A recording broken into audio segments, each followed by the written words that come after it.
বেআইনিভাবে বালি পাচারের অভিযোগে 4টি ডাম্পার সহ 4 জনকে গ্রেফতার করল আরামবাগ থানার পুলিশ।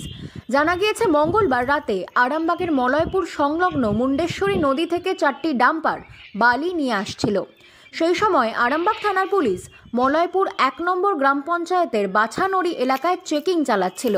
তখনই ডাম্পারগুলির কাগজপত্র বৈধ কিনা তা যাচাই করে পুলিশ, কিন্তু বালির বৈধ চালান না থাকার পাশাপাশি গাড়িগুলি ওভারলোডিং থাকায় পুলিশ ডাম্পারের 4 জন চালককে গ্রেফতার করেছে, পাশাপাশি 4টি গাড়িকেও আটক করেছে। বুধবার অভিযুক্তদের আরামবাগ মহকুমা আদালতে তোলা হয়।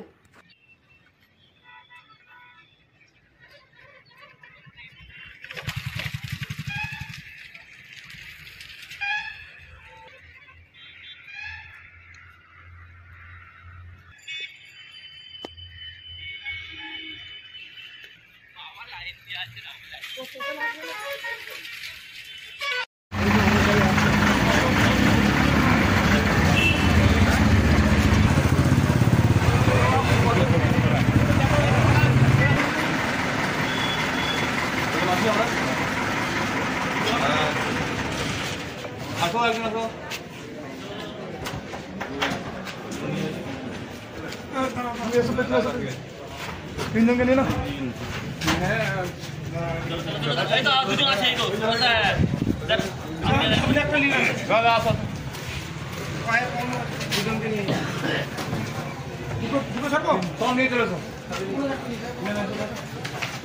সবাই যাবো